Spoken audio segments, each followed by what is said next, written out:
Introduction. 1969, the year of no return. While 1969 was pivotal for me, it was fatal for Fred Hampton.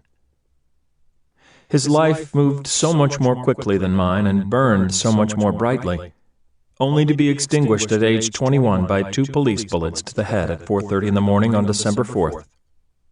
Yet the story of his life has never been told, and the story of his death, once partially illuminated, has mostly been forgotten. These stories exist in the memories of those who knew Fred, who heard him speak, who respond with excitement and recognition when I ask about him, as though I'm speaking about yesterday or last week rather than 40 years ago. The memory of Fred is there in the continuing sadness in Fred's mother Iberia's eyes as she approaches her late 80s. Maybe we all have points at which our consciousness changes and we cannot return to our former path. For many political activists, that dividing line occurred in the late 1960s. We were fed up with a system that thrived on war, racism, and patriarchy. We were young people who at first hadn't understood why the United States was waging war in Vietnam, but who by 1969 believed that it was endemic to an unjust system we felt compelled to stop or overthrow. Many of the same evils are still with us, as was glaringly apparent in recent years under Bush Jr., a war of conquest and occupation abroad and ever-growing government eavesdropping and intimidation at home. There is currently a movement to make public U.S. involvement in torture and hold those who authorized it accountable.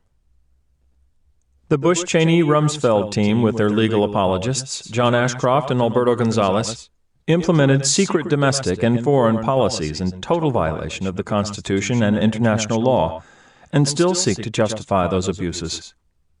Many of the same perpetrators and apologists for Watergate, COINTELPRO, and the Iran-Contra scandal returned to implement even more draconian measures.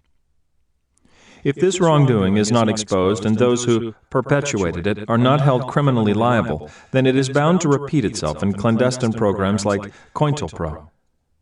The need to protest, expose, and hold accountable those in power who violate our laws and personal liberties continues and remains a fundamental struggle of our society and any society. After the publication of the hardcover edition of this book in 2010, I learned that in 1995 the FBI declassified memos, which were placed in the Lyndon Baines Johnson Library and Museum in Austin, Texas. A researcher discovered the files had sent them to me. J. Edgar Hoover authored the memos, which he sent to the White House, the Department of Defense, the Department of State, the Army, and the CIA. They showed the FBI had informants reporting on Fred Hampton as early as 1967, which was before he was a Black Panther. The memos misrepresented Hampton's words and actions, attributing incendiary speeches to him that witnesses have told me were never given.